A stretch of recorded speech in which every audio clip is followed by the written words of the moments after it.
Boa noite a todos e a todas. Desejar as boas-vindas aos partícipes dessa sessão, uma palestra que foi preparada especialmente para discutir um pouco mais sobre transtorno do espectro autista, o tema associado a diagnóstico, psicomotricidade e inclusão. E nós recebemos para essa finalidade o Israel de Souza Medeiros, o professor que gentilmente se dispôs a nos prestigiar aí com a sua explanação e com o seu conhecimento aí na área. Essa ação vinculada ao nosso núcleo de acessibilidade estudantil, pensando exatamente em discutir situações no contexto do ensino e graduação da nossa unidade, do CEPLAN-UDESC, e a partir dessa oferta desse evento específico, pensar em outras temáticas, que também abordam essa situação que envolve o cotidiano, não só dos nossos acadêmicos, professores, servidores, mas também da sociedade como um todo, e nossa responsabilidade dentro desse processo de integração e de aumento das condições de acesso, de desempenho, assim por diante. O professor Israel, novamente, ele é professor de Educação Física e pós-graduado em Neuropsicopedagogia, as formações pelo Centro Universitário Leonardo da Vinci. E também pós-graduado em Psicomotricidade pela Faculdade Uniela, assim se pronuncia, Israel, depois você me corrige. Ele atua no grupo Integrar diretamente com o desenvolvimento de crianças com transtorno do espectro autista, e aí, então, o gatilho inicial para passar a palavra para o Israel, para as suas colocações e também se dirigir à nossa audiência. Obrigado, Israel, muito bem-vindo. Boa noite, pessoal, tudo bem? Quero começar aqui essa noite agradecendo a presença de todo mundo. É uma honra estar aqui falando um pouco sobre a minha profissão, falando um pouco da minha área para vocês, né? De antemão, já quero pedir desculpas que eu estou um pouco anasalado, até comentei com o Delcio, eu tive uma crise de rinite essa semana muito forte, então se eu lacrimejar um pouquinho aqui, não estranhem, tá bom?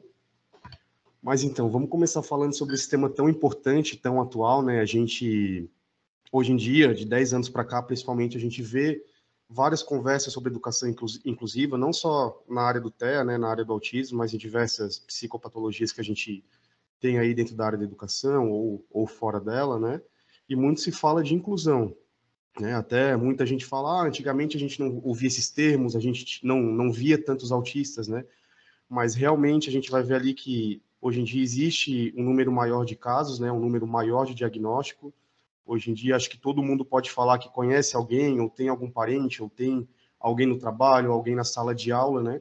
Que vive com esse diagnóstico. Então, fico muito contente de estar compartilhando uma visão mais prática de quem convive diariamente com esse público, né? Vamos começar, então. Vou compartilhar minha tela aqui. Eu vou passar por 3 áreas diferentes. Eu vou começar falando um pouco sobre o histórico ali dos estudos, até chegar no diagnóstico. Depois eu vou falar um pouco sobre a minha área, né? Como eu trabalho com eles direto ali no desenvolvimento da educação física. E, no final, eu vou dar algumas dicas ali de intervenção, trazer uma discussão sobre comportamento para a gente conversar um pouquinho. Aí eu quero, no intervalo de passar de uma área para outra, eu volto aqui para a gente estar conversando um pouco, tirando as dúvidas, trazendo algumas discussões. Certo? Eu vou começar aqui a apresentar a minha tela, então, tá? Deixa eu só enxugar meus olhos um pouquinho, que, como eu havia falado, já comecei a lacrimejar um pouquinho. Vamos lá, então.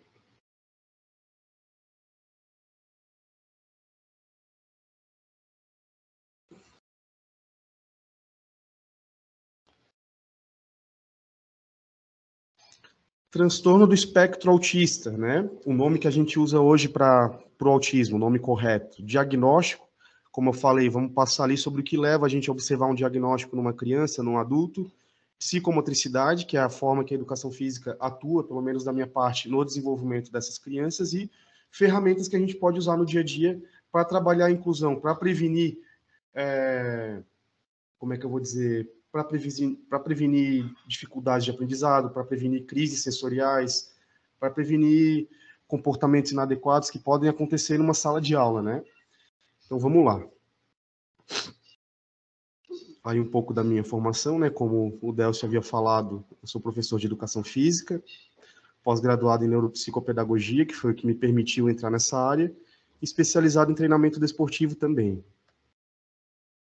Como eu havia falado no começo, muito se fala que antigamente não existia. Ah, mas eu não vi autista em sala de aula, eu não conheço ninguém com autismo, e hoje em dia se fala muito disso. Sim, realmente, hoje em dia os estudos evoluíram. Que bom que a ciência permitiu a gente ter uma visão melhor, né?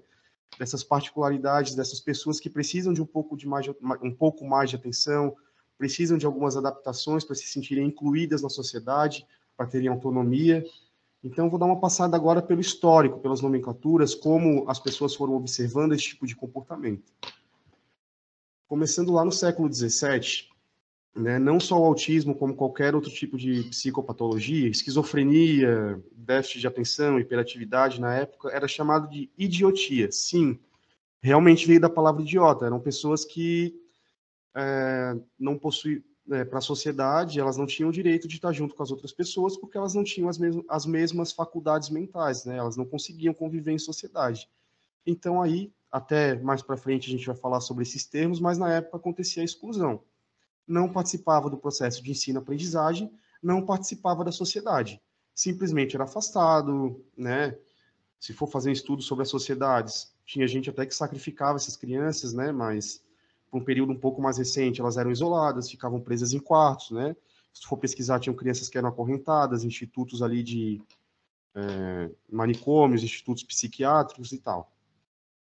Em 1911, já no comecinho do século XX, os estudiosos Ploller e Bleuler, o nome deles é até meio parecido, começaram a trazer algumas discussões, mas, embora eles tivessem observado esse comportamento como fora desse contexto de idiotia, eles ainda associavam ali as características do autismo à esquizofrenia. Se eles viam uma criança ali com as dificuldades ali dentro do espectro, a dificuldade social, a dificuldade de aprendizagem, as estereotipias, eles achavam que aquilo ali ia se desenvolver para uma esquizofrenia, né? Obviamente, tomando o caminho errado, fazendo o tipo de terapia errada, fazendo as intervenções que não eram adequadas para aquele tipo de diagnóstico. Em 1943, quando ele começou a observar essas crianças e viram que não era bem assim. Ele começou a observar essa questão social, começou a observar como era o desenvolvimento ali cognitivo, do aprendizado, aquisição de leitura, aquisição do movimento. E ele viu que realmente, opa, isso aqui não é esquizofrenia. Tem alguma coisa acontecendo aqui, esse grupo aqui eles apresentam as mesmas características, eles têm alguns comportamentos em comum, até que, com o passar dos anos, né, estudos, análises, como é que eu vou dizer, vivências, até que em 1980 realmente reconheceram o autismo como uma doença, ele era um transtorno invasivo do comportamento. E aí, dentro do autismo, surgiram várias subcategorias, né? Vocês já devem ter ouvido falar síndrome de Asperger, transtorno do desenvolvimento infantil e tal, e tinham vários desses nomezinhos, né, para diagnosticar um autismo mais leve, um caso mais severo, até que em 2014 o DSM-5, a edição mais recente, se eu não me engano, do Manual Diagnóstico de Transtornos Mentais, ele trouxe o autismo numa nova visão, de acordo com o nível de ajuda que eles precisariam na vida, transformando isso numa sigla, o transtorno do espectro autista, que é o que a gente usa hoje em dia, o TEA, que é um transtorno do neurodesenvolvimento, ali na questão da aprendizagem, né, na questão do social. Hoje em dia eles até identificam alguns genes, eles têm alguns estudos que comprovam que as ramificações dos neurônios de pacientes com autismo, com o TEA, são um pouco menores, eles têm quantidades menores de neurotransmissores e tal, isso que vai trazendo esse déficit ali na parte cognitiva e na parte social. Vamos lá. Como eu havia falado, o DSM-5 é um manual diagnóstico e estatístico de transtornos mentais, né? Ele fala sobre várias coisas, TDAH, fala sobre TOD, né, que é o transtorno opositor desafiador, e ele classifica o TEA de acordo com o grau de necessidade de ajuda e suporte que essa criança vai precisar na vida, para ter alguma autonomia, poder pedir as coisas, poder ser incluída ali num contexto de sala de aula, de sociedade, quando ela ficar mais velha e tal. A gente começa no nível 1, que é o leve, depois a gente passa para o nível 2, que é o moderado, e o nível 3, que é o severo. Ainda existe a classificação de acordo com o CID-10, né, que ele divide ali em subcategorias, autismo infantil, como está escrito aqui, autismo atípico, síndrome de Rett, síndrome de Asperger, transtorno desintegrativo da infância, transtorno geral do desenvolvimento não especificado, mas o TEA, ali nível 1, nível 2, nível 3, é a forma mais correta, porque ela é mais concreta, ela é mais estruturada. Ainda dentro dessa classificação, o nível 1, que a gente chama de leve, ele funciona da seguinte forma. Ele compromete em partes ali o aprendizado, mas o principal pilar que leva a esse diagnóstico é o pilar social. Assim, um pouco da infância e um pouco da parte adulta. Na parte da infância, é uma criança que vai ter uma dificuldade imensa de fazer amigos. Os poucos que ela tem colegas, ela não vai conseguir manter um diálogo de forma espontânea. Ela pode ter alguns gostos específicos para algumas coisas, algumas habilidades muito altas para alguns conteúdos e dificuldades extremas em outros. É uma criança que pode ser muito boa em matemática e um pouco ter mais dificuldade em português. Outra questão muito importante é a inflexibilidade de comportamento. Por exemplo, mudar de um ambiente para o outro quando você é criança, lidar com o imprevisto quando você é adulto. Um exemplo, ele se programou para ir para a praia, um exemplo bem prático, assim. Queria muito ir para a praia, sabe? E aí chegou no dia, arrumou tudo, começou a chover. Pronto, aquilo ali vai gerar uma desorganização mental, vai gerar um estresse que não é tão alto nas pessoas que não têm nenhum diagnóstico, né? Que a gente chama de neurotípica, mas para ele ali vai ser um caos. E essa inflexibilidade comportamental vai prejudicar ele um pouquinho em algumas situações do cotidiano na vida adulta, né? Organização, planejamento, é uma pessoa que, não generalizando, tá? Mas ele vai precisar de uma supervisão, assim, às vezes no trabalho, ele vai render mais quando ele tiver metas, quando tiver mais estruturado, quando tiver um modelo a seguir. Como eu coloquei ali em vermelho, é uma pessoa que vai precisar de pouco apoio. Na infância ele pode precisar ali dependendo, né? Pode precisar de uma fono ali para aprender ali a se comunicar melhor, pode fazer grupinhos terapêuticos, pode ir ao psicólogo, né, pode precisar de alguns apoios ali nas interações sociais, mas é uma criança um adulto, né, um indivíduo que vai crescer, vai ter a profissão dele na maioria das vezes, né. Hoje em dia, como esses estudos do autismo, hoje em dia a gente tem mais acesso ao diagnóstico, a gente convive com várias pessoas que são leves e não têm um diagnóstico, porque essas características sociais até podem passar como um traço de personalidade, certo? Então, segundo o DSM-5, uma criança ou adulto com nível 1 de autismo, que é o leve, ela precisa de pouco apoio. Tá? Seguimos. Nível 2, moderado.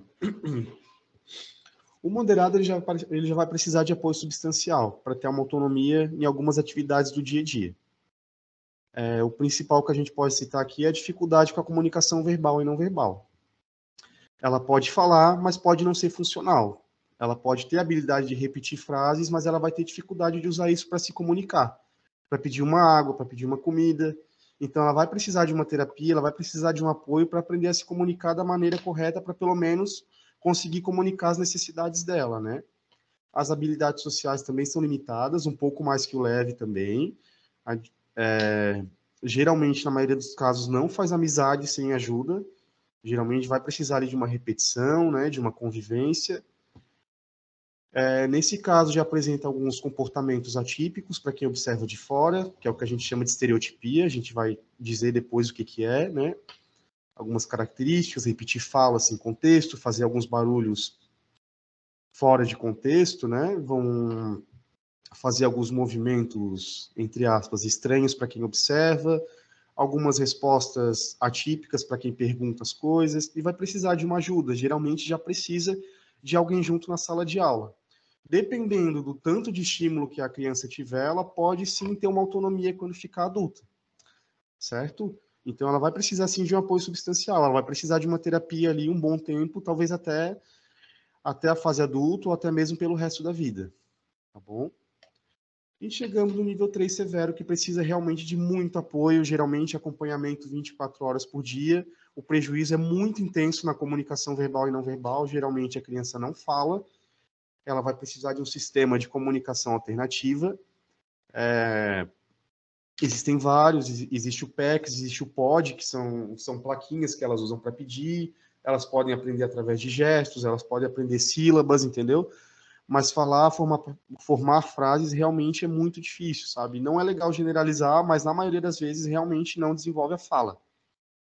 Pouca ou ausência de resposta quando as pessoas iniciam a interação, não responde pelo nome, muitas vezes não vem quando você chama, não inicia conversas, obviamente, por não falar, também não vai fazer amizade com outras crianças, ela pode gostar de estar perto de alguém, mas não necessariamente ela vai ter o vínculo de falar e conversar. Inflexibilidade de comportamento, aqui nessa questão já é bem mais forte, uma luz mais forte, um barulho mais alto, pode gerar até uma crise sensorial na criança, dela se desorganizar, chorar, tapar os ouvidos, né, se jogar no chão, mudar de ambiente, mudar de rotina, isso realmente pode desencadear várias crises nesse tipo de paciente, e a cognição realmente é bem reduzida.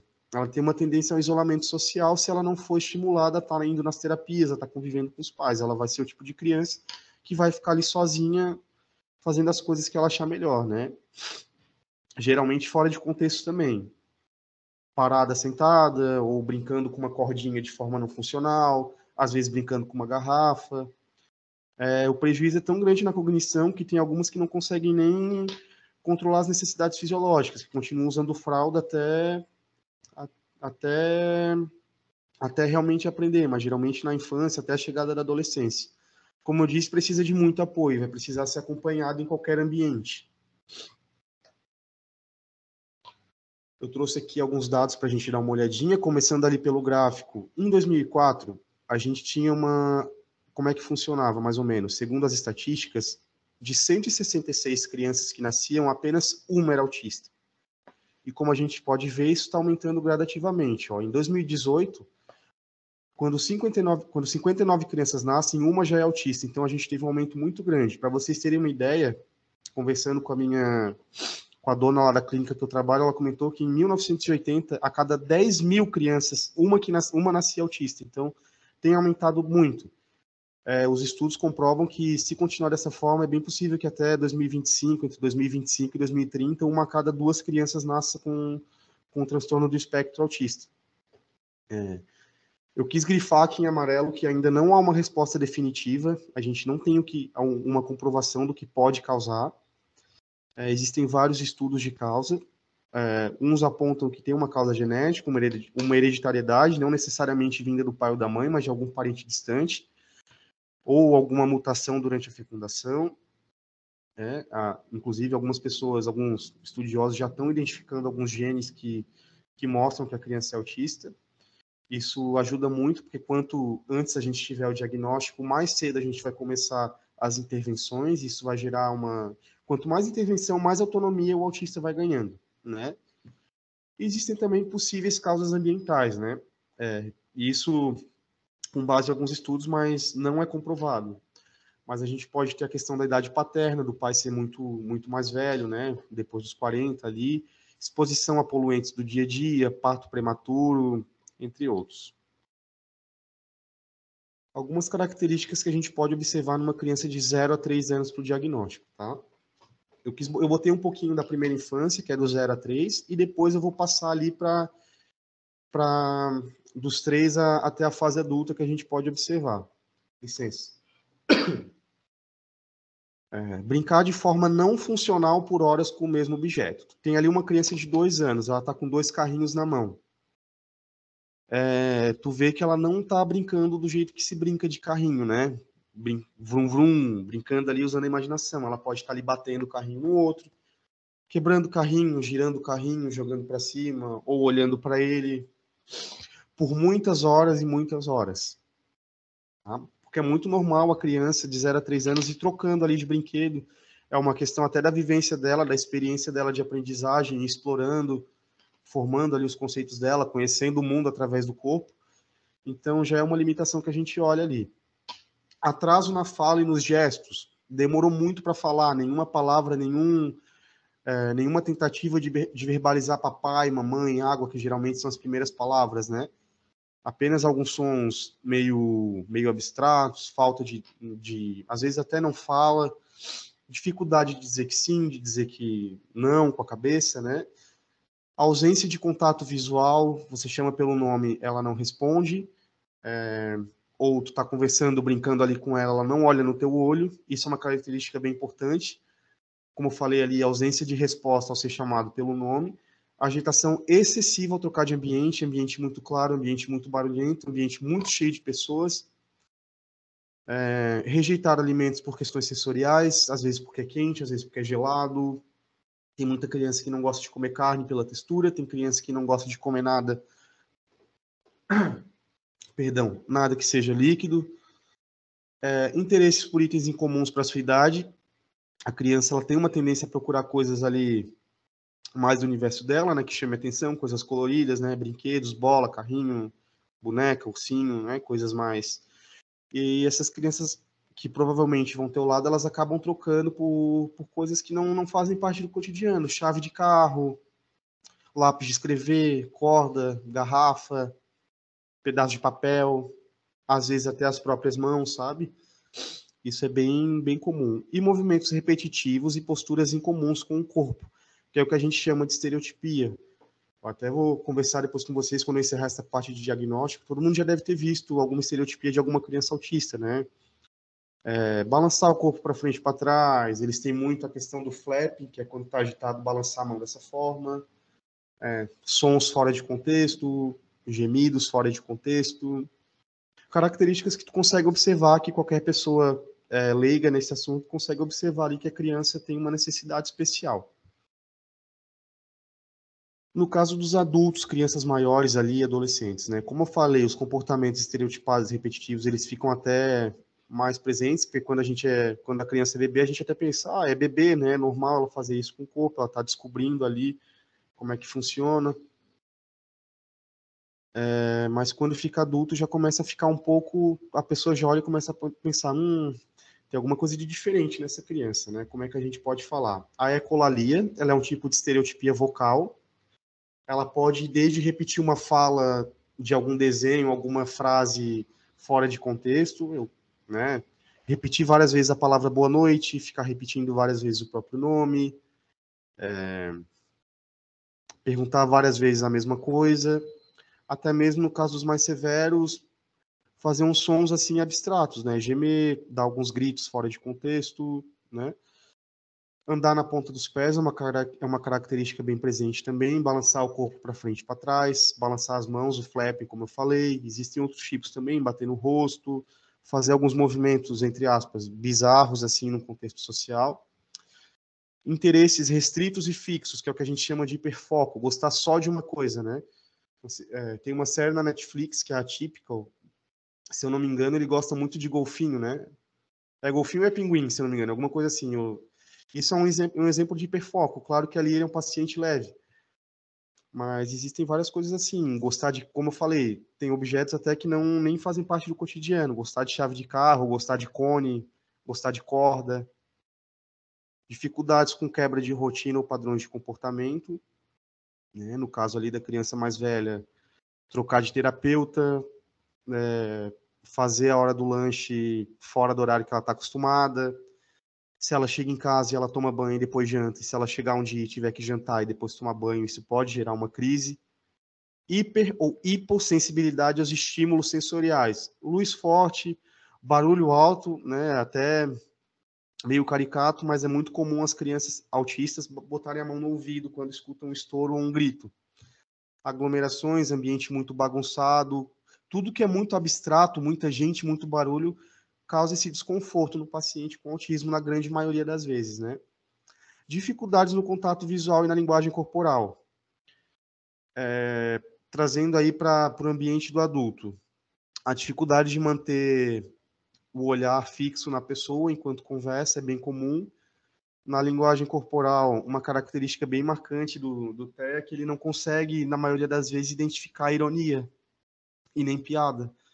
Geralmente acaba levando a sério, acaba achando que é verdade, né? No caso dos pacientes leves. Mas, por exemplo, linguagem não verbal, tu dá uma ênfase para o corpo, fazer sinais, assim, no caso de um paciente mais moderado, realmente não entende.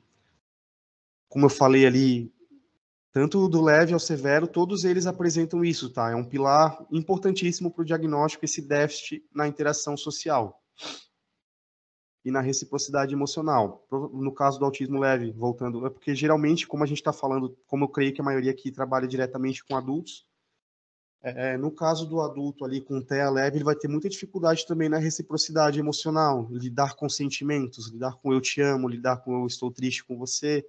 Vai parecer até uma pessoa meio fria, calculista às vezes, né? E muitas vezes o autismo ele é acompanhado de alguma outra comorbidade ali ou alguma dificuldade de aprendizagem. É muito comum, principalmente no autista leve, ele ter TDAH, que é o transtorno de déficit de atenção e hiperatividade. E ali nos pacientes severo, moderado, é muito comum ter o TOD, que é o transtorno opositor desafiador, né? Claro, olhando assim no primeiro momento, tu vai entender, poxa, é que assim, o TOD, como é que ele funciona? O paciente ele vai querer te contrariar, aparentemente até sem nenhum motivo. Por exemplo, tu vai querer, tá calor, tu vai querer arregaçar a manga da criança. Só para te contrariar, ela vai querer baixar, entendeu? Mas vale lembrar que isso aí é por causa de uma disfunção ali neurológica, né? Passando aqui.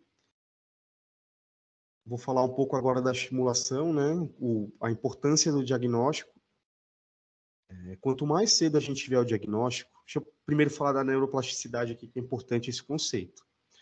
Vocês já devem ter ouvido falar que o nosso cérebro ele se transforma cada vez que a gente aprende algo novo, ele se reorganiza. Cada estímulo que a gente recebe, não só de aprendizado, uma situação que acontece com a gente, o nosso cérebro ele passa ali por transformações, né?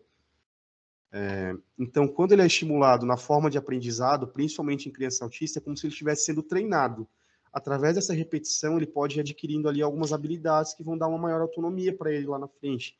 Por isso que é muito importante o diagnóstico. Quanto mais cedo tiver, mais a mãe ou o pai ou a família vai poder investir ali em tratamento, em terapia, e mais a terapia vai ser mantida ali por muito tempo, mais habilidade a criança vai adquirir, né? E isso é melhor para todos, não só para a criança, mas pensando também na família, né? Que é o que a gente quer, é sempre ver o nosso filho bem, a gente quer o melhor para nossas crianças, principalmente se elas tiverem essas necessidades especiais.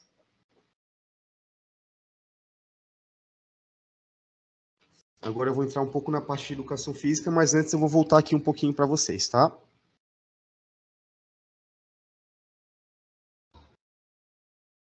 E aí, pessoal, alguma pergunta? Fazer a nossa primeira rodada com a nossa audiência aí, né, Israel? Ah, Acho que tem uma porção de elementos bem didáticos aí que você apresentou, em especial da parte taxonômica aí, né, dentro da cátedra do assunto. Então, fazer uma primeira rodada, se o pessoal quiser fazer alguma ponderação inicial, senão nós damos seguimento e depois fazer uma discussão mais abrangente. Uhum. Ok, acho que podemos seguir, Vou seguir, então. Israel. Quero lembrar também que hoje eu também estou aprendendo com vocês, né? É a primeira vez que eu tô dando uma palestra. Peço perdão até se eu der uma gaguejada, alguma coisa assim, tá bom? Vamos lá, então. Deixa eu voltar aqui para a apresentação.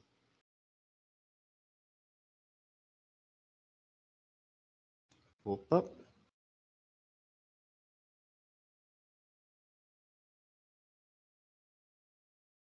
Vamos lá, então. Opa, voltou desde o começo. Cheguei lá. Eu vou entrar Até agora você numa pode parte... depois clicar naquele. Desculpa, Israel. Até para clicar naquele botãozinho ali, ocultar, que daí ele fica só o Ah, slide, não desculpa. fica ali. Obrigado. Obrigado pela dica, Delcio. Vamos lá, então. Eu vou aproveitar e tossir, licença.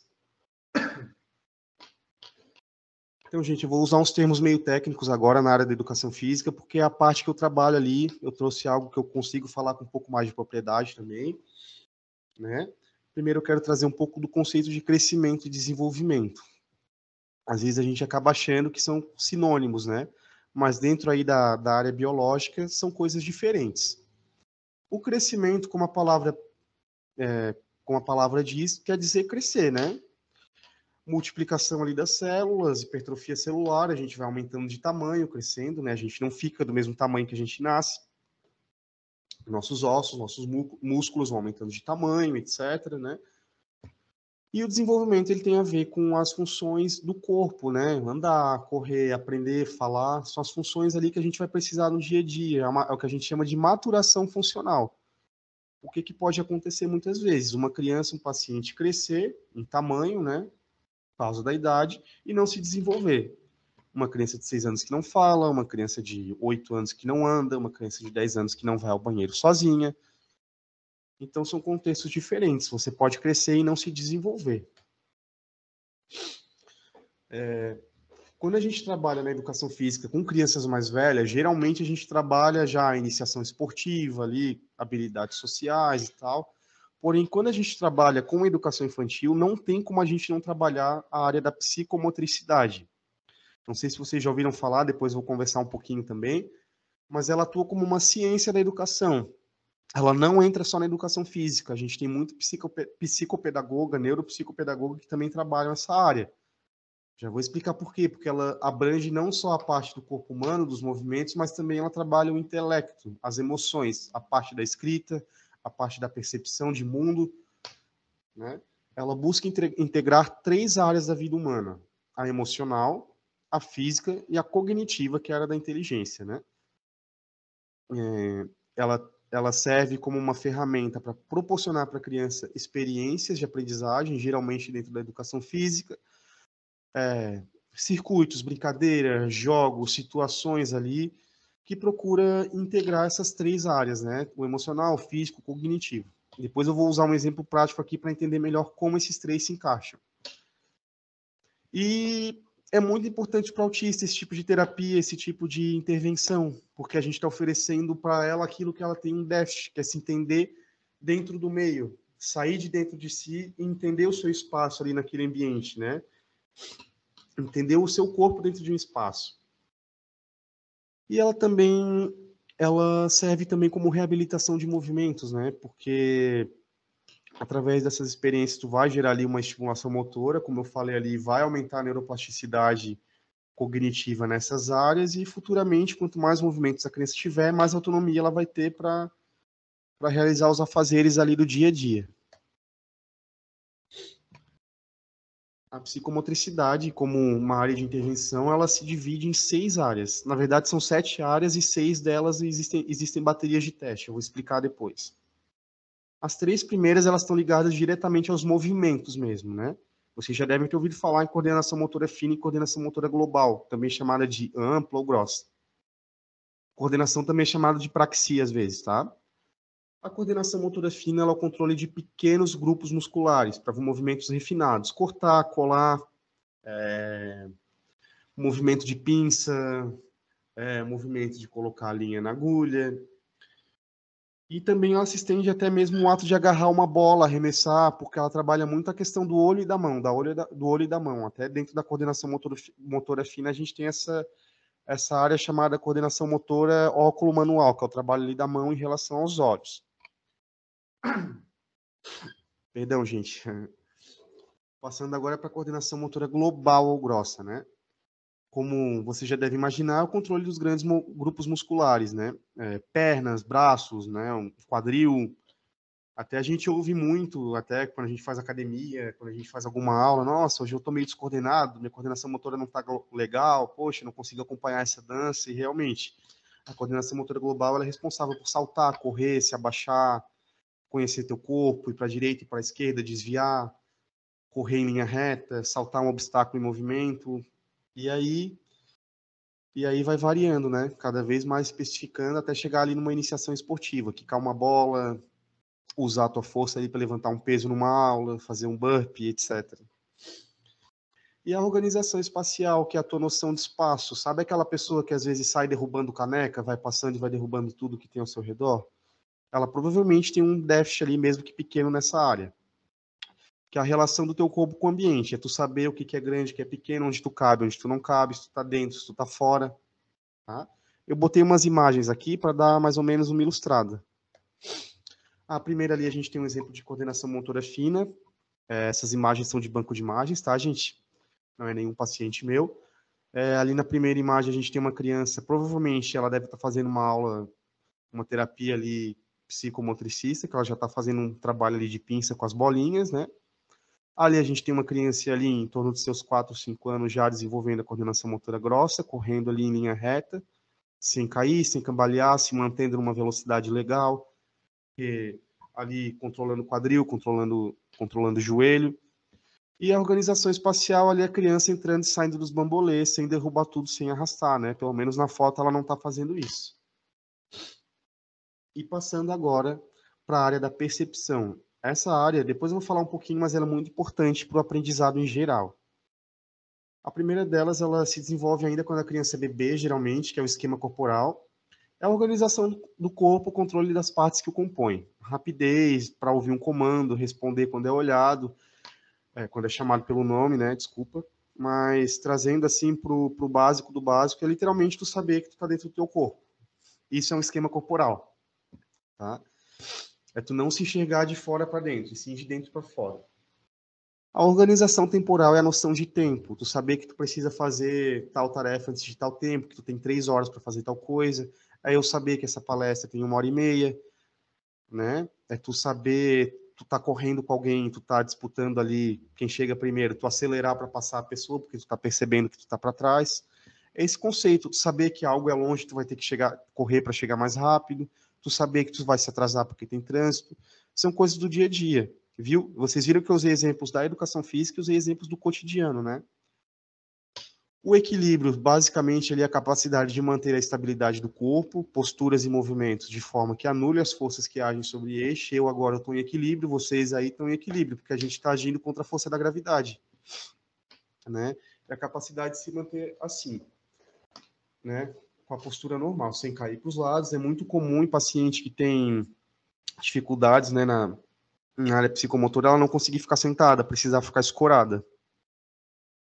E a lateralidade, ela não, diferente dos outros 6 que eu citei agora, ela não existe um déficit, não existe ela está atrasada. O que existe, ela está indefinida.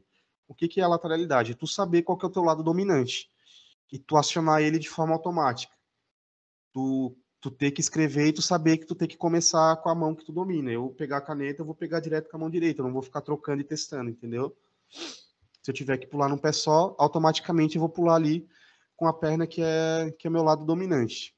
Existem casos de pessoas que conseguem usar os dois lados, mas geralmente quando a criança alterna entre um e outro é porque ela não está com a lateralidade definida.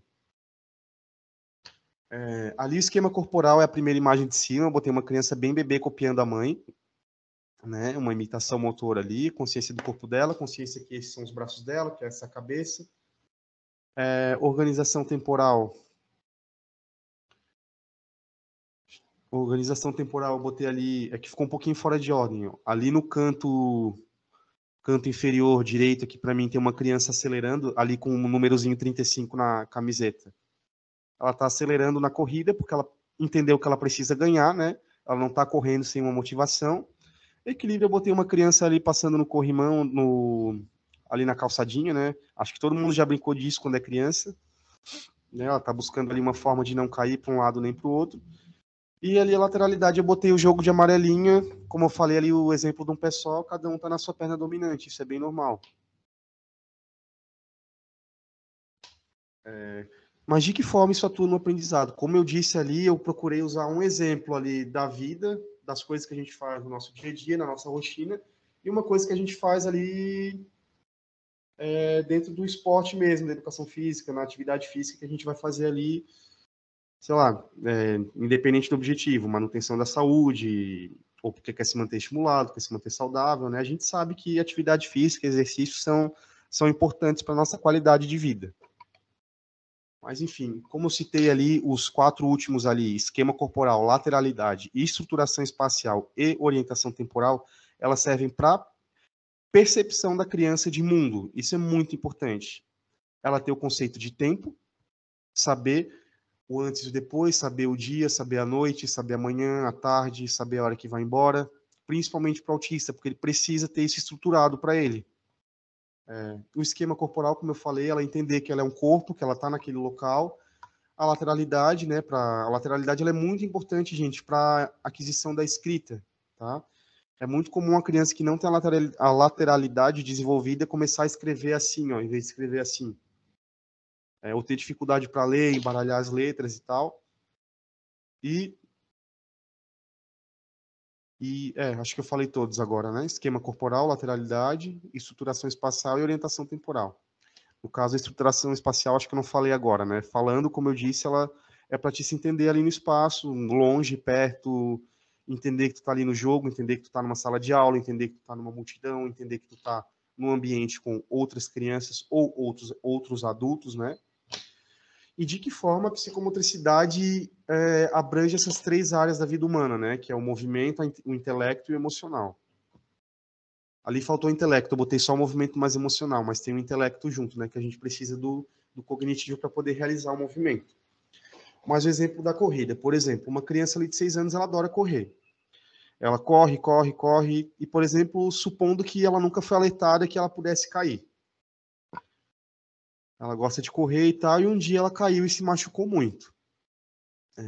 É muito provável que isso vai gerar uma aversão na criança a correr, né? Ou seja, o emocional dela atuou diretamente sobre o movimento. Ela não vai gostar de correr, logicamente ela vai correr menos, porque o emocional dela lembra ela que aquilo gerou uma experiência ruim. Então, essas experiências motoras é o que geram ali a aquisição de movimento. E como eu falei ali, o desenvolvimento psicomotor, ele não é uma repetição de movimentos, ele se dá ali através das experiências que a gente proporciona para a criança. E um conceito muito importante é que o movimento humano ele existe através das emoções. A gente não faz nada sem motivo. A gente não pula aqui no meio da sala sem motivo, né? Se a gente está numa academia, a gente realiza o movimento porque a gente tem alguma motivação, né?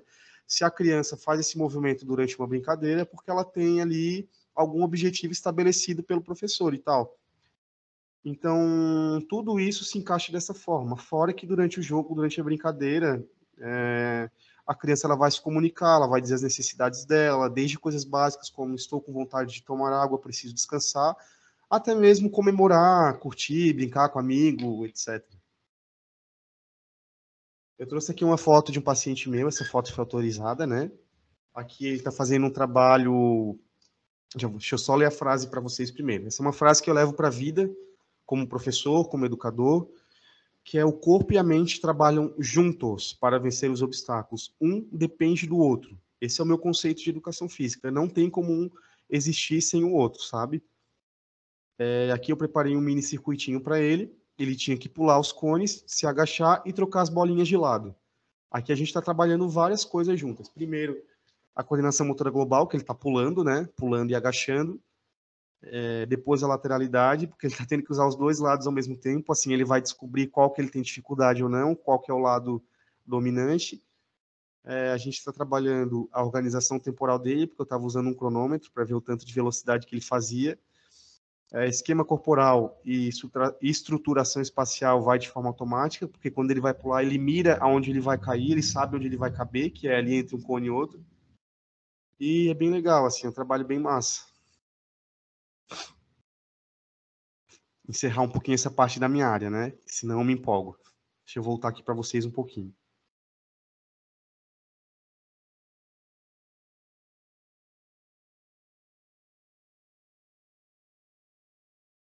E aí, pessoal, alguma pergunta? Algum ponto? Alguma discussão?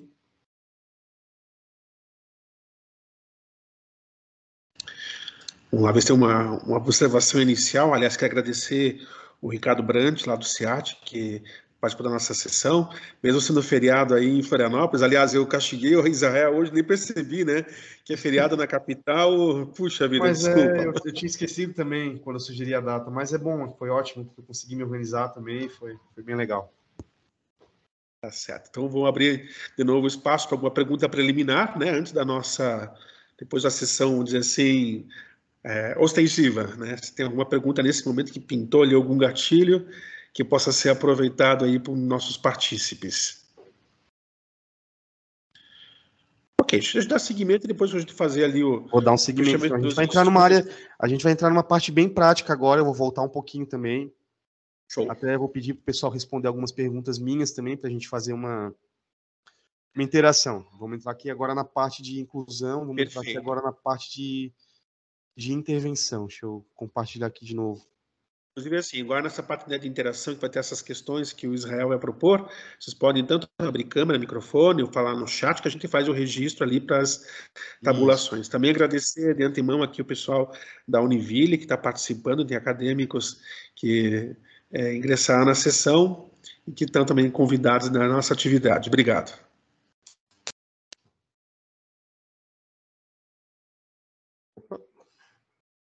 chegamos aqui. Dar uma pincelada rapidinha aqui sobre os conceitos, sobre o histórico, né? Como eu tinha falado lá no começo da apresentação, a gente começou com o conceito de exclusão. Privação total do processo de ensino e afastamento do contexto social. Como eu disse, ou ia para a instituição psiquiátrica, ou ficava preso em casa, era totalmente afastado, não tinha a menor possibilidade de interagir com outras pessoas, era afastado da sociedade por completo, no máximo ali interagindo com a família. E olhe lá, porque tinha família que ainda não sabia lidar muito bem na época, né, na sociedade antiga. Aí depois, evoluindo um pouco até chegar no último século, a gente chegou no conceito lá no começo do século XX, a parte da segregação. Existiam instituições de ensino, né, especificamente para esse tipo de paciente, não só crianças autistas, mas qualquer criança com transtorno de aprendizagem. E era um tipo de ensino diferente, eram outras intervenções, né? Se tu for dar uma olhadinha até, tem fotos de criança em camisa de força, em coisas assim, fora da realidade de hoje. E trazendo um pouco mais recente, as crianças eram ensinadas várias habilidades, mas era um plano de ensino diferente do da escola, né? Era um distanciamento forçado. E depois teve a integração, que é o mais próximo que a gente chega de inclusão. Porém, não é uma forma inclusiva. Muitas vezes a gente confunde integração com inclusão. Como é que é a integração? A gente coloca uma criança na sala de aula, a gente coloca uma auxiliar, a professora não se comunica com essa criança e bota tudo nas costas da auxiliar. A auxiliar, às vezes, acaba fazendo tudo para a criança, ou adaptando tudo para a criança e tal. E ali a criança não se sente parte ali do meio, não existe uma inclusão. Ela está integrada naquele ambiente, mas ela não está incluída. Um exemplo que a gente pode trazer, usando o exemplo do mercado de trabalho. Por exemplo, uma empresa só com homens. Aí eles contratam uma mulher. No caso da integração, ao invés dos homens se prepararem para a mulher entrar na empresa, acontece ao contrário. A mulher tem que se privar, se modelar para poder entrar numa empresa só de homens. A empresa não se transforma pela pessoa que vai entrar. Ao contrário, é a pessoa que tem que se moldar para entrar na empresa. Isso é o processo de integração, quando a pessoa ali em questão, o paciente, ele tem que se moldar para poder ser incluído, né, que não é um modelo de inclusão, dentro daquele contexto de aprendizagem, até chegar na inclusão, que é o conceito mais correto, é o que a gente busca, é um desafio, porque eu sei que não é fácil, né, alguns conceitos dentro da inclusão, né, alguns pilares. O primeiro é que toda pessoa tem direito de acesso à educação, toda ela, todo mundo, independente de ter algum diagnóstico ou não. Eu gosto de dizer que todo aluno precisa de inclusão. Se tu não está num dia bom, tu precisa de inclusão, tu precisa de um olhar clínico daquele professor.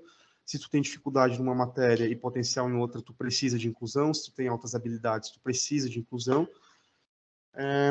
E a inclusão, a gente tem que trabalhar um conceito de que o conteúdo que tu vai passar, ele tem que beneficiar todos os alunos naquele contexto. Lá onde a gente trabalha, a gente costuma fazer uma rodinha, né? A gente vê como é que tá o dia, vê qual é a letra do dia, tal, conta a história, faz atividade, e todas as crianças conseguem se beneficiar. E o detalhe é que nessa rodinha a gente tem pacientes que são muito severos e pacientes que são leves, e até mesmo uma ou outra criança que é neurotípica, né? Possui algum outro transtorno ali de aprendizagem, alguma dificuldade social, e todas elas conseguem se beneficiar. Como é que funciona? O regente ali naquele momento consegue se comunicar com todas, dando algumas ajudinhas específicas para algumas e reforçando esse comportamento, permitindo quem tem autonomia a fazer o que ela consegue fazer, permitindo quem tem mais ajuda a fazer dentro do possível, e todo mundo consegue se beneficiar um pouquinho ali daquele mesmo conteúdo. Né? Dentro da inclusão, a gente quer trabalhar uma reforma do ambiente, uma adequação nos métodos e valorização das diferenças. Isso é muito importante para o conceito de inclusão. Que nenhuma se sinta diferente, nem especial, nem pior, mas todos ali iguais no processo de ensino-aprendizagem. E o que define o futuro de uma criança com autista? Meu filho tem autismo, meu filho tem o transtorno do espectro autista. E agora? Né? Tem alguns pilares que são muito importantes. O diagnóstico precoce, como eu falei, ele é muito importante. Existiam boatos antigamente, não boatos, né? Antigamente os estudos acreditavam nisso, que tu poderia diagnosticar o TEA a partir dos 3 anos. Hoje não. Uma criança recém-nascida já pode ter o diagnóstico.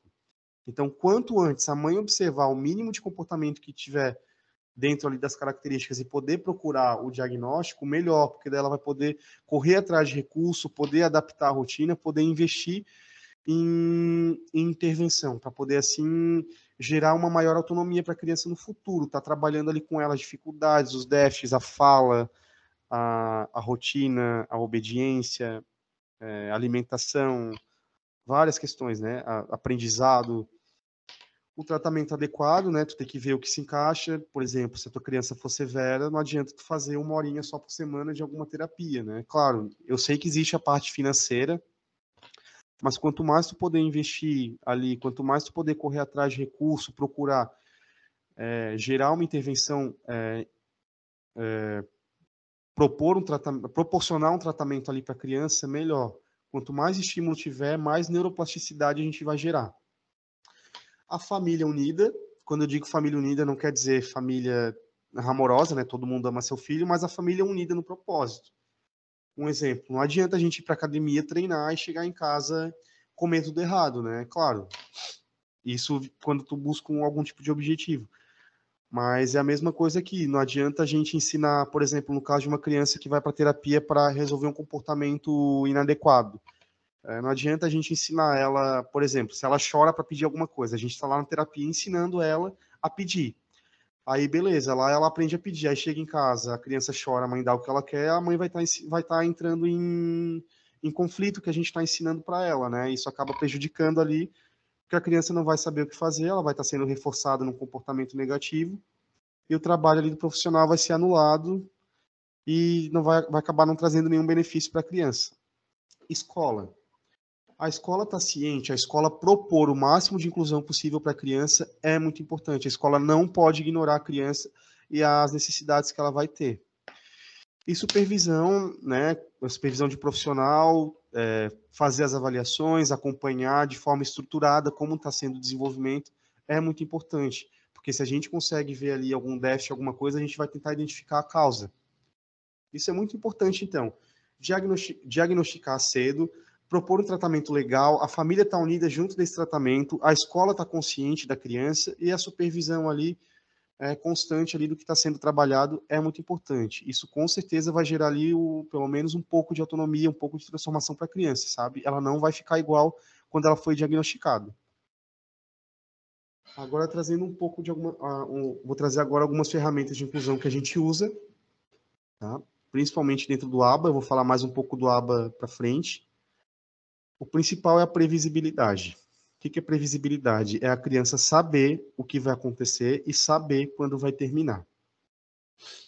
Atividade com começo, meio e fim, porque assim ela consegue possibilitar, assim a gente possibilita que a criança se organize ali e ela não entre em crise. Por exemplo, a gente lá no trabalho, nós usamos a gente chama de economia de ficha. É um painel assim, ele tem umas estrelinhas, e aí a criança fica na atividade, por exemplo, uma atividade com 3 tentativas, a gente dá 3 estrelinhas, a gente avisa para ela que quando acabar, ela vai ter um pouco de momento livre. Pronto, ela vai saber e ela vai saber quando vai acabar. Não vai ficar uma coisa abstrata, vem para a mesa fazer atividade. Ela não sabe se vai ser rápido, se vai ser longo, se vai ser o resto da sessão. É só trazer para o nosso dia a dia. A gente gosta de ir para um lugar e saber a hora que vai voltar, né? Imagina se a gente vai para um lugar e a gente, por exemplo, sabe quando a gente vai num lugar e chega lá tem uma fila inesperada? Quando a gente vai no banco achando que vai ser rápido e acaba sendo demorado? Já estraga um pouco o nosso dia, né? Imagina para a criança ali que tem essas disfunções neurológicas, né? Controle de ambiente. Aí isso vai do teu conhecimento sobre o paciente, sobre o aluno. Muita luz, muito barulho, se tu sabe que aquilo incomoda ela, se a presença de alguma pessoa ali em questão incomoda ela, se tu bota ela sentar um pouco mais longe, se tu controla um pouco a luz, isso é muito importante porque isso, né, entrando em consenso ali com a sala de aula, hoje em dia a maioria dos estudantes entendem das necessidades do aluno com TEA, mas vocês vão conseguir adaptar ali dentro do possível de acordo com o conhecimento que vocês têm ali da pessoa, né, das especificidades dela. Controle de demanda. O que é uma demanda? É uma atividade que a gente vai dar ali uma função. Pode ser ler um texto, fazer uma atividade ali do livro, Eu sei que a gente está sempre tentando ensinar coisa nova, mas quando a gente bota muita coisa difícil para um autista, gera muito sofrimento, porque ele vai ver que ele vai precisar de muita ajuda para fazer tudo. E aquilo pode desorganizar ele. Eu gosto sempre de mesclar, quando eu trabalho, eu aplico aba também. Depois eu vou explicar bem direitinho o que é o aba, mas eu não trabalho direto só com educação física, eu também aplico algumas habilidades cognitivas, assim, percepção visual, identificar objetos e tal. Eu gosto de misturar com algumas coisas que a criança já sabe, porque daí, quando ela precisa de ajuda, eu reforço que ela está tentando, que legal, cara, tu está tentando isso aí, e depois eu dou uma mais fácil para ele entender que ele é inteligente, que tem coisas que ele sabe também. E agora eu vou entrar na parte do reforço e punição. O reforço, eu botei até entre aspas, é uma frase muito usada pela dona da clínica que eu trabalho, ele é um método mais eficiente para ensinar um novo comportamento. Reforçar é tu beneficiar o aluno de alguma forma. No nosso caso lá onde eu trabalho, ele tem muito brinquedo, ele tem um playground, então a gente sempre, entre uma atividade e outra, a gente dá um tempinho para a criança ir lá brincar. Esse é um tipo de reforço. Porque daí ela se sente beneficiada, senão ela não vai ter um porquê fazer aquela atividade, no caso de uns pacientes mais severos, moderados, né? Então a gente vai estar reforçando, poxa, que legal tu tá aprendendo, que legal tu tá sentado fazendo, que legal eu te chamei e você veio, sabe? Porque quando a gente elogia um comportamento que a gente considera positivo, a tendência a esse comportamento ser repetido é muito maior. E aí tem a punição que entra em contraponto ao reforço, né? A punição, como é que eu vou dizer? Ela diminui o comportamento, mas ela não extingue e também ela não ensina um comportamento novo ao indivíduo, né? O reforço não. Depois eu vou explicar a tríade do ABA, vai ficar mais claro. Mas, por exemplo, tu tá no teu trabalho e tu fez algo errado. Já pensou se teu chefe chega e te dá um tapa? Não faz sentido, né? Então a punição ela não ensina nada novo. Tu vai parar de, por exemplo, a criança, ela incomodou, o pai foi lá e deu uma palmadinha. Ela não vai fazer na frente do pai aquele comportamento, supondo que seja de gritar. Ah, ela se jogou no chão no mercado. Aí o pai vai lá e dá uma palmada, briga, deixa de castigo, enfim. A punição que ele achar melhor, né? Melhor. A criança não vai fazer aquilo na frente dele mais, mas é provável que quando ele não esteja, ela vai fazer, porque ela não aprendeu um comportamento alternativo para fazer no lugar de gritar. Certo? Seguindo aqui. Deixa eu voltar para vocês agora. Essa parte é importante.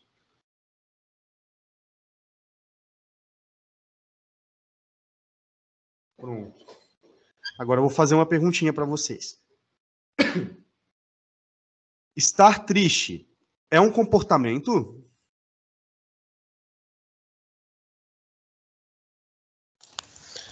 Eu acho que é um sentimento. Tá. Mais alguém? Eu acho que é um sentimento.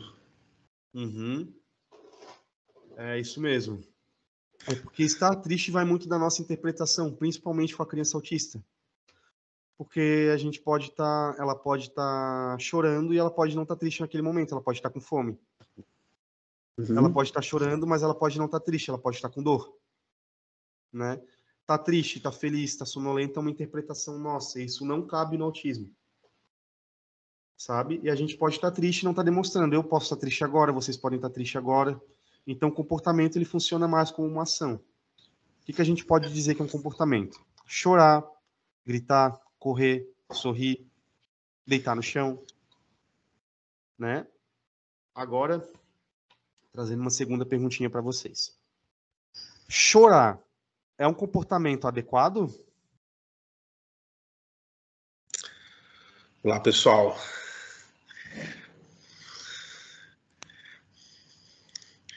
E pode contribuir aí. Pode falar.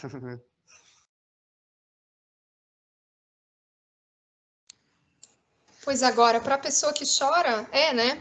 Mas nem sempre é socialmente aceito, muito bem visto, né? Todos os excessos, né? Eu acho que depende. Ótimo. Depende. Essa é a palavra mais correta. A gente chorar num velório, ou quando a gente está emocionado, ou quando a gente está com muita dor, é adequado, né?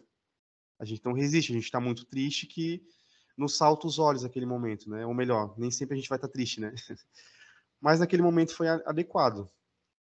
Gritar é um comportamento adequado? Se a gente está no jogo de futebol e a gente quer gritar, comemorar, é adequado. Agora, chorar e gritar numa sala de aula é adequado? Não. Chorar e gritar. Gritar quando a gente quer pedir socorro é adequado? Sim. Quando a gente está num restaurante? Não. Então, tudo depende. Deixa eu voltar ali para o slide para explicar um pouquinho para vocês. Obrigado, viu, gente, pela participação. Deixa eu voltar ali.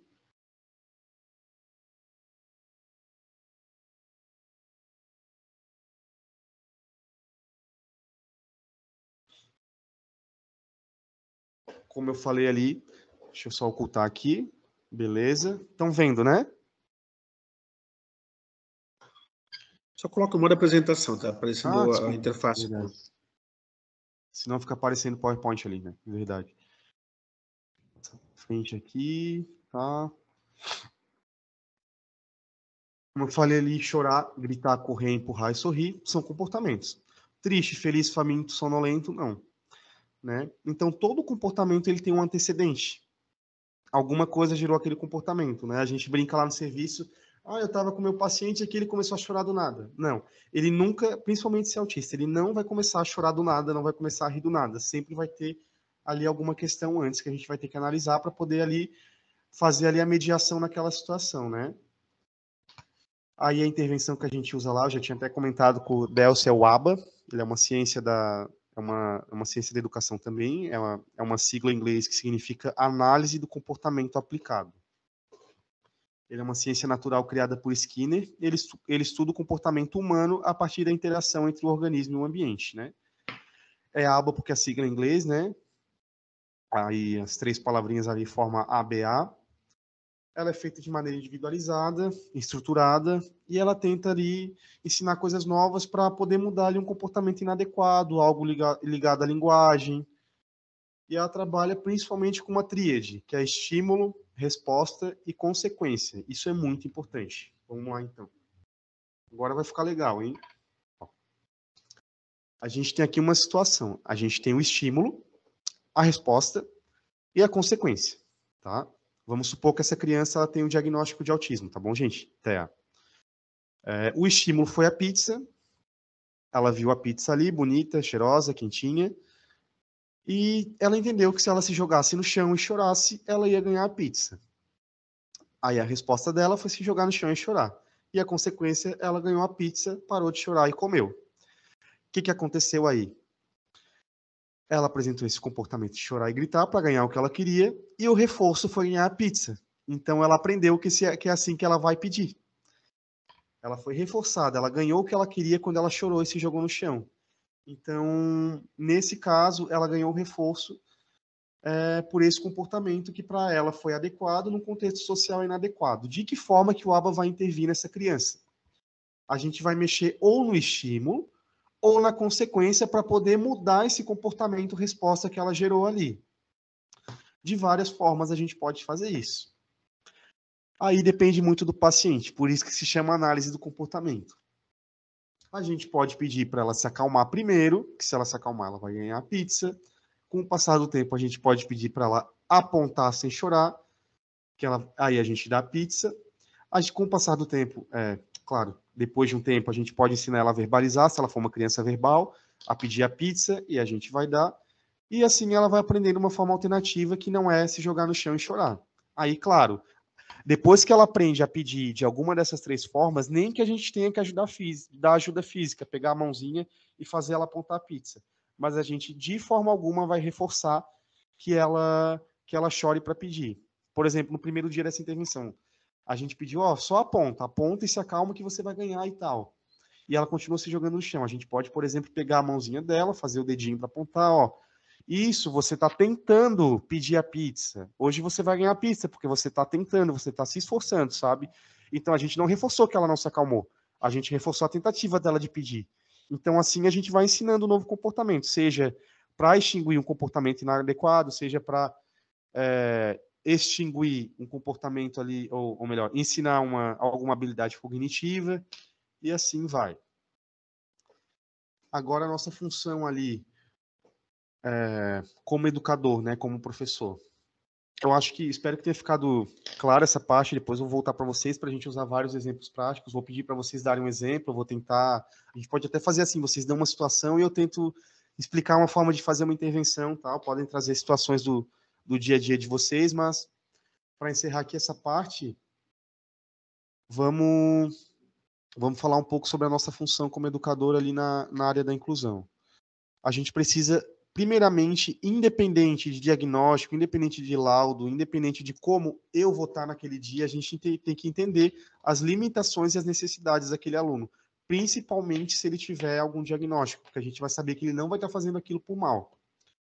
Geralmente é porque ele aprendeu esse comportamento aí de alguma forma, dentro de casa, ou porque realmente ele está com alguma dificuldade ali, ele está passando por uma crise, está com alguma disfunção neurológica. O que a gente tem que fazer? A gente tem que adaptar as demandas conforme a necessidade do momento. Se a gente vê isso até no contexto de sala de aula, às vezes acontece de eu preparar uma aula de educação física, isso quando eu trabalhava em escola. Perdão, quando eu trabalhava em escola. Por exemplo, eu dei uma atividade ali, achei que ia ser, nossa, vai ser muito legal. E foi muito difícil, as crianças não conseguiram fazer. Diminuir o nível de dificuldade, porque senão vai ficar uma atividade estressante, todo mundo vai se frustrar, vai ficar ruim para mim, que vou ter que ficar chamando atenção toda hora, vai ficar ruim para os alunos que não vão conseguir fazer. Preparar uma intervenção de todos os alunos sejam beneficiados no processo de ensino, a gente pode dar ajudas específicas para cada um, mas não ensinar uma coisa diferente para um, ensinar uma coisa diferente para o outro, sabe?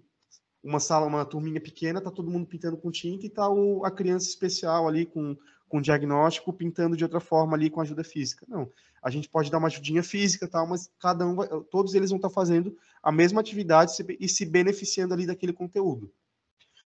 A família e a escola, claro, a gente está no contexto aqui, a gente está com professores universitários aqui, né?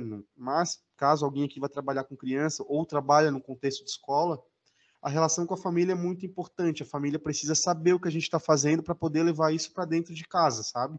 Ainda que eles não levem isso, eles precisam saber o que a gente está fazendo, porque pelo menos a gente está fazendo a nossa parte, a gente está estimulando da forma correta. A comunicação com a família é importante para a gente saber o antecedente, se a criança está bem aquele dia, se ela está mal, se ela não está doente. E agora, duas frases importantes para mim. A primeira delas eu falei um pouco antes, né, que é que todo aluno precisa de inclusão, eu preciso de inclusão, vocês precisam de inclusão, todo mundo. A gente precisa se sentir incluído, a gente precisa se sentir parte do processo de ensino. Ninguém gosta de ser rejeitado. É uma das maiores dores da vida, isso, acho que depois de perder alguém, é o sentimento de rejeição. Sentir que tu não pertence àquele ambiente, né? E hoje em dia eu acho que a gente precisa pensar muito nisso, que cada um tem sua habilidade, seu potencial, cada um tem sua necessidade, cada um tem sua característica.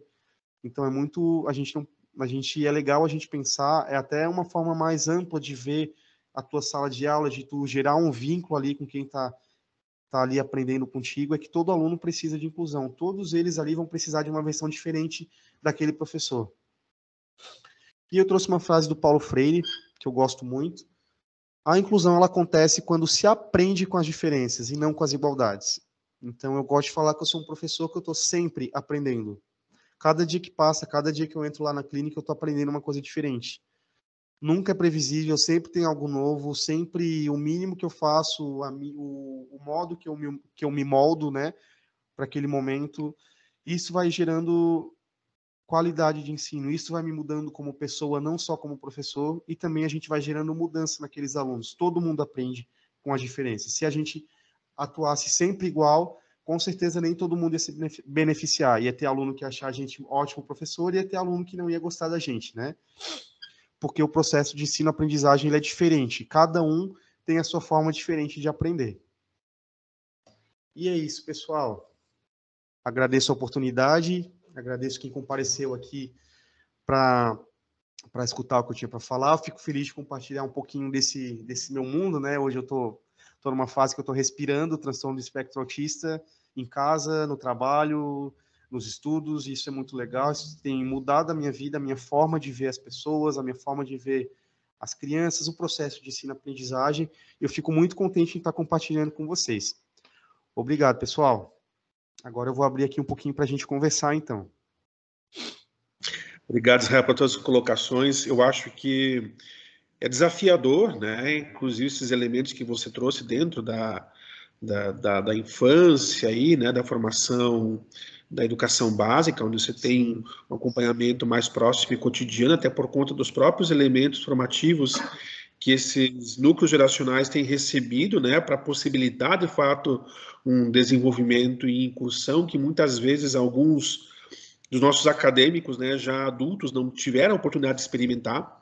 Claro. E que, de certa forma, nós estamos começando a receber aí situações entrantes, seja com calouros ou com algumas assistências esporádicas, que nos dá alguns insights, né, daquilo que pode, no próximo semestre, no próximo grupo de acadêmicos, nos desafiar e nos colocar aí, né, num delay em relação ao tipo de resposta, ao tipo de preparo, né? Isso não só no espectro autista, mas em outras situações de convergência, né? Por exemplo, nós não temos aqui em São Bento, ainda no CEPLAN, por exemplo, na UDESC, alunos cadeirantes ou aluno com deficiência visual. Nós teremos agora um professor de Libras que ele é deficiente auditivo, então tem algumas questões, né, a contornar na execuidade cotidiana.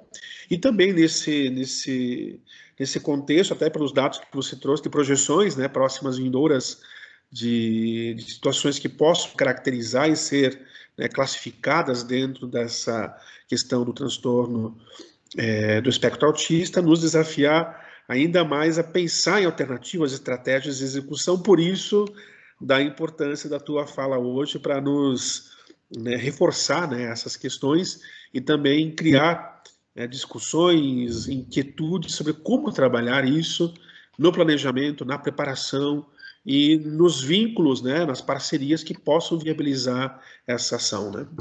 Claro, obrigado. Então, a partir disso, quero abrir para a nossa audiência. Nós estamos aí com um grupo de professores que são estudiosos da área pedagógica, estudiosos dos segmentos tecnológicos. Hoje, inclusive, foi um dia bem produtivo para nós, aqui Que legal. no Departamento de Engenharia, tanto pela tua palestra, como pela nossa trajetória prévia ali, nós chamamos de discussão de PPC.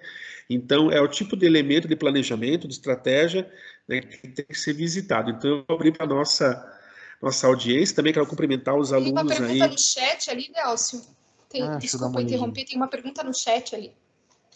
Perfeito. Até se o pessoal do terceiro ano de psicologia quiser abrir a câmera, os vídeos são bem-vindos à nossa sessão, mas já tem ali uma primeira pergunta deles no chat, né? Mas se alguém quiser ser o porta-voz, também pode ficar à vontade e compartilhar Legal. da O pessoal sessão. falou umas coisinhas aqui, ó. Deixa eu dar uma olhadinha. A Débora falou que o foco dele é o pinguim mesmo, né? Não é o golfinho.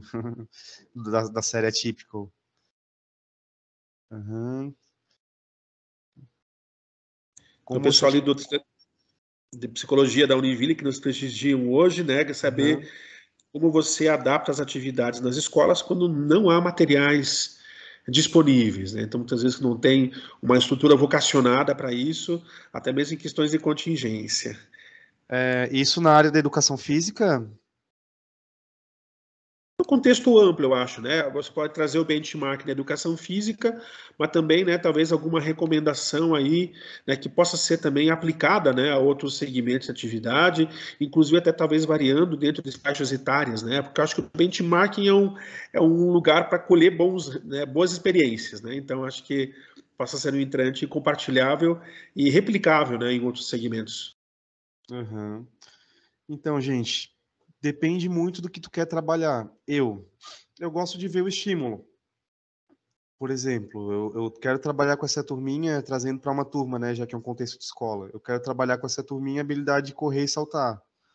Se não tiver nenhum equipamento, a gente vai usar só a quadra, e aí a forma que eu vou fazer, eu vou tentar deixar o mais estruturado possível.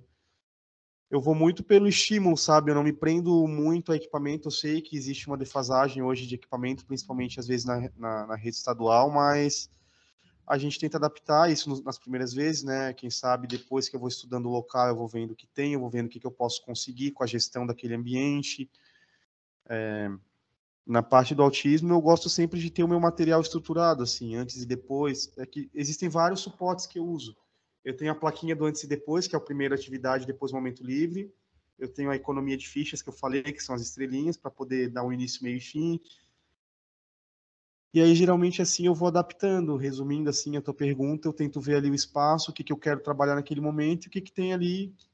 É importante também o professor sempre fazer um planejamento antes, né? Não chegar cru na escola, já visitar a estrutura, saber o que tu tem disponível, o que tu quer trabalhar, e assim pesquisar, ir atrás, mesclar a tua criatividade com o material que tiver disponível na internet, nos estudos, para poder criar ali um plano de ensino legal e usar a estrutura que tem ali. Isso dentro da educação física, né? Espero que eu consiga ter respondido a pergunta. Acho que uma questão também importante, né, é a ciência da informação prévia, né? Por Sim. exemplo, nós tivemos ali um seletivo, de repente, de ter na inscrição, assim como acontece às vezes, na matrícula de um aluno, seja uma informação prévia do grupo de pessoas que vai ser trabalhado, ou uma autodeclaração, ou algum tipo de insumo que possa nos dar ali, né, pelo menos uma diretriz de quem vai ser atendido e pelo menos um insight daquilo que representa a característica, né, específica a ser explorada dentro, né, dos dispositivos que possam representar plataformas cognitivas ou de aplicação, né? Tu terias, nesse sentido, alguma outra recomendação sobre, né? Estou indo, por exemplo, visitar uma empresa, visitar uma comunidade, um agrupamento específico, na atividade de extensão, por exemplo, no caso da universidade.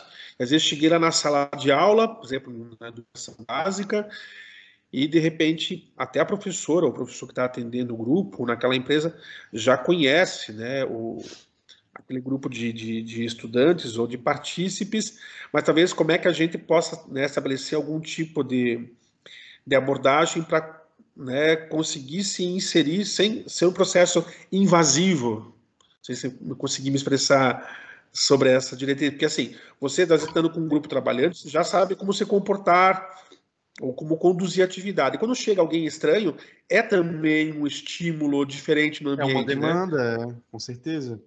Vão ter várias questões quando tu chegar novo numa sala de aula. Um exemplo, tu vai trocar de professor ali. Deixa eu ver se eu entendi. Por exemplo, tem uma turma ali que já tem a sua professora, a sua rotina, e a gente chega ali para fazer uma experiência ali, isso. Dar uma aula específica e tal. O legal, assim, ó, isso a gente usa muito lá no meu trabalho, quando eu pego um paciente novo, a primeira sessão é o vínculo. Isso trazendo para o ambiente, né, do TEA. Eu procuro ver o que é reforçador, o que eu posso usar de reforçador para poder estar ensinando os brinquedos que ela gosta. O reforçador não é sempre palpável, não é nem sempre objeto. Pode ser uma brincadeira, pode ser até deixar ela sozinha, porque tem criança que chega perto e demanda. Mas eu procuro sempre observar no primeiro momento, lá na clínica, o paciente, o que é aversivo para ele, para mim não fazer no primeiro momento, né? Que depois que gera uma aversão é um pouco mais difícil. No autismo, a gente tenta trabalhar bastante com prevenção. Então, numa sala de aula, o que a gente pode fazer é chegar de uma forma diferente, fazer um vínculo, conversar com a sala, dar previsibilidade, informar o tempo que vocês vão ficar, isso é muito importante, né, para todo mundo ali da sala, independente do laudo. Tu podes conversar um pouquinho, saber um pouco de cada um, perguntar um nome para poder gerar ali pelo menos um pouco de confiança neles, saber que eles não estão falando com um adulto estranho, isso é muito importante para a criança. Depois vocês podem ir colocando as demandas da seguinte forma, não sei se é aula ou se é atividade, mas eu gosto de fazer assim, ó, fácil, difícil, fácil, sabe? Porque começa fácil para não chegar dando uma demanda muito alta para a criança não se frustrar. A confiança que ela vai pegando fazendo uma demanda fácil, vocês podem subir um pouco a demanda, até legal porque daí ela vai te pedir ajuda, isso é importante também no vínculo. E depois, como vai pegando um tempo de aula, vai ficando um pouco mais cansativo, que a criança ela se cansa mais fácil que o adulto, vocês vão diminuindo o nível de dificuldade. Eu creio que seja essa a resposta, né? Chegar tentando conseguir a confiança daquela sala de aula. Não precisa chegar brincalhão, totalmente solto, deixando as crianças fazer o que elas quiserem, porque acontece das crianças testarem um professor novo, né? Isso é muito comum. Mas o legal é chegar, né? Fazer o teu trabalho, fazer um vínculo, começar ali com umas atividades fáceis e subindo o nível. E assim vai, tenta propor algo diferente, né? Para não parecer que é uma versão diferente da professora deles. Uma atividade um pouco mais lúdica. Depende muito da turma, né? Eu acho que provavelmente quando isso acontece, vocês vão ter algumas informações iniciais do perfil, da idade. se tem algum paciente ali realmente com algum laudo, né? TDAH até. Perfeito. Perguntas da nossa audiência, vamos lá. Alguém quer contribuir, fazer algum comentário, algum percurso adicional? Algum exemplo de comportamento que a gente possa dar, que eu possa dar alguma ideia de como mediar, algum caso de alguém que vocês conheçam, né?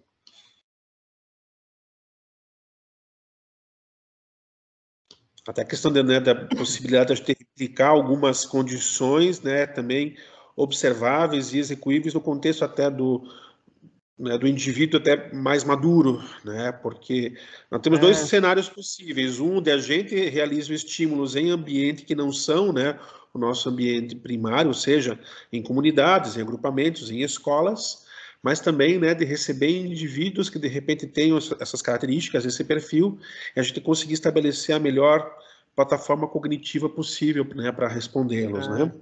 Sobre o vínculo, talvez, sobre pacientes mais velhos, a gente pode conversar também. A letra pessoal do TCM de Psicologia colocou, né, a ideia de comportamento choro em sala de aula. Por favor, pessoal do terceiro ano, se quiser abrir o áudio, fique à vontade. Eles falaram que estão sem... Ah, tá. Sem câmera, mas aí tem áudio, né? Choro em sala de aula. Primeira coisa, vamos pegar aquela tríade, né? Estímulo, resposta, consequência. Esse choro, ele é um choro coletivo ou é o choro de uma criança individual? Geralmente, acontece muito em sala de aula de uma criança chorar e tu dá atenção e a outra chorar também porque vai querer tua atenção. Mas supondo que a gente vai estar ali trabalhando com uma criança só, a gente vai ver o que gerou o choro, né? Foi atividade difícil? Discutiu com algum coleguinha? Tá com vontade para casa? Tá com alguma dor? Aí a gente vai solicitar, só especificando a pergunta, isso é uma criança típica ou uma criança com laudo?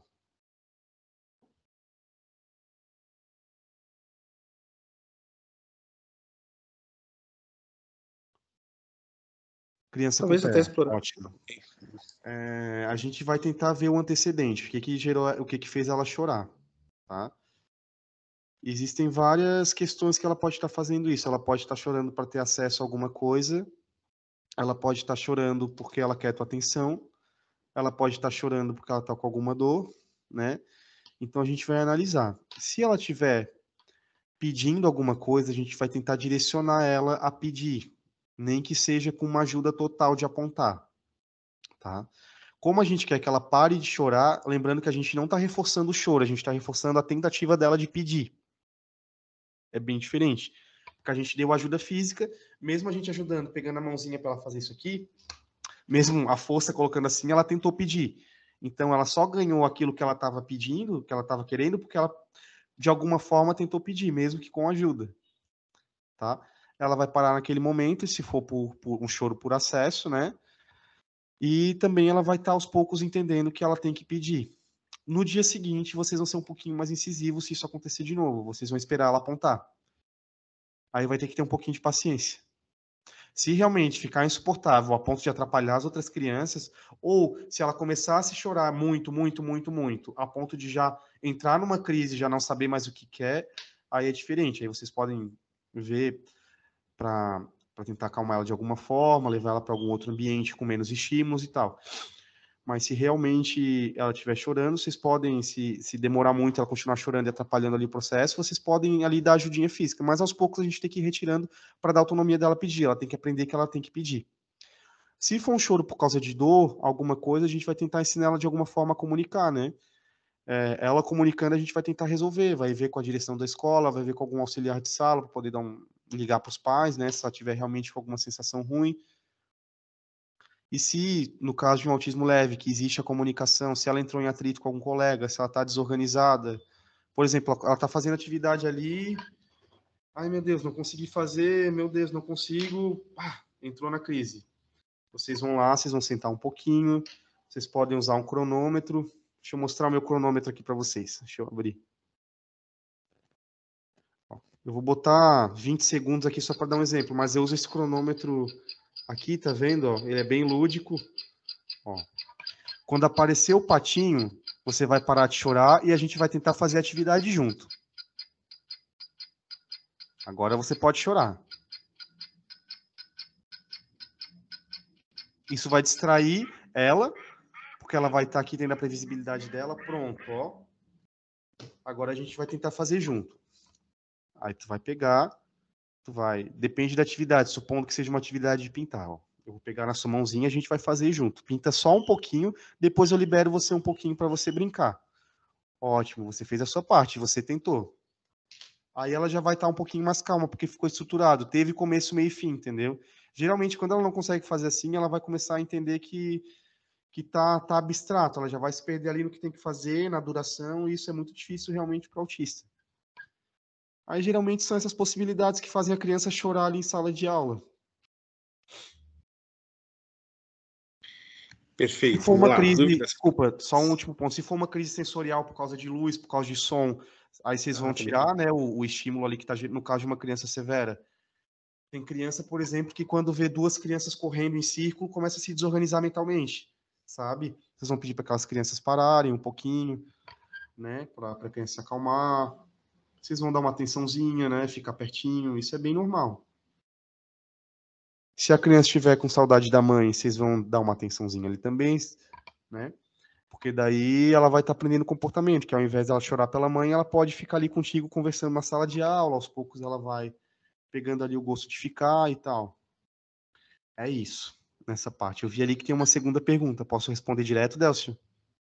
Acho que até bom fazer a leitura, que de repente, né, algum usuário não está com... Não, sim, achei que tu queria só fazer algum ponto sobre essa parte da sala de aula. Não, tranquilo, pode ir para a sequência, anuncia a pergunta Ali, e já faz a ali moderação. o pessoal do terceiro ano de psicologia perguntou se a criança com autismo tende a se isolar, né? E como eu realizo a socialização dela nesse caso. Depende. O autismo leve, por exemplo, a criança ela tem que fazer sempre, é legal ela estar sempre fazendo uma terapia, né? Um estímulo. Trabalhos em grupo, atividades em grupo, são ideias interessantes, atividades que promovam o diálogo. A gente faz uns grupinhos em dupla, não a rodinha, tirando a rodinha, a gente tem um grupinho em dupla que a gente faz alguns jogos verbais, assim, que a criança precisa perguntar para o outro, conversar. A gente usa o termômetro ali de volume da voz, que às vezes a criança fala muito baixinho. Eu uso o cronômetro para a criança olhar no olho da outra também, isso é bem comum, e aos poucos a gente vai gerando vínculo ali com os colegas e tal. Aos poucos, todo comportamento a gente aprende, né? Então ela vai aprendendo ali a se socializar. Vale lembrar que a turma precisa estar consciente daquela limitação da criança, né? Porque às vezes acontece, a criança ela não tem o mesmo senso de ética e sociedade que a gente. Em partes, desculpa o termo, mas as crianças, se elas sentem a necessidade de serem, entre aspas, malvadas, elas vão ser. Acontece das crianças isolarem umas às outras, então o professor ele tem que ter esse olhar clínico para a turma também, sempre conscientizar, trabalhar com a turma esse tema transversal da inclusão, para eles estarem abertos a incluírem esse aluno também, e dar essas demandas leves. Claro, tu não vai ficar obrigando esse aluno a falar em público e estar interagindo o tempo todo, porque é uma demanda para ele socializar, às vezes muito maior do que a gente imagina. Então a gente pode fazer uma atividadezinha em grupo e depois deixar ele ficar sozinho um pouquinho. Certo? E, claro, é sempre importante ela estar fazendo uma terapia. No caso do autismo leve aí, que costuma se isolar, uma psicoterapia legal, psicopedagogia, às vezes fonoaudióloga. Educação física é importante. Tá? Mais alguém? A pergunta da nossa audiência. Pode ser com áudio, com câmera, no chat, fiquem à vontade. E até mesmo assim, né, se a partir dessa temática de procedência, né, dos primeiros elementos, se os professores quiserem sugerir, né, algum tema subsequente, algum elemento aí que, né, orbite dentro dessa temática de procedência, a gente avalia daí as melhores formas de abordar, né, esses fenômenos e como construir alternativas de execução.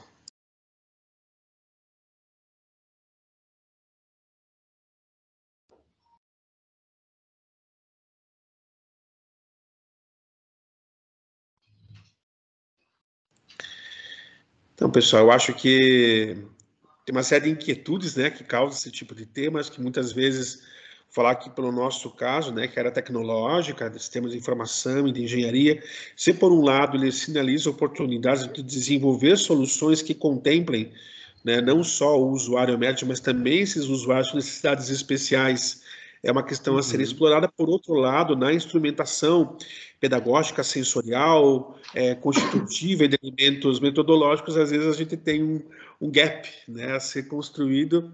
Esse tipo de reflexão, né, cria essa aproximação e essa, né, absorção, né, de elementos aí que complementam essas competências. Ao mesmo tempo, a gente tem, né, ainda questões para digerir, muitas vezes, a partir disso, pensar nas melhores práticas, né, a ser constituídas, inclusive enquanto instituição de ensino, e como nós, né, podemos pensar a comunidade, o entorno e, né, os nossos partícipes do cotidiano, o acadêmico, o docente, o servidor técnico, né, nessas condições de aplicação.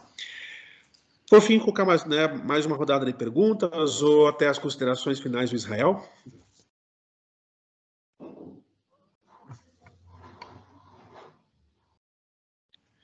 Certo, então eu passo para o teu fechamento, para as tuas ponderações, e a gente encerrar a nossa atividade hoje. Certo.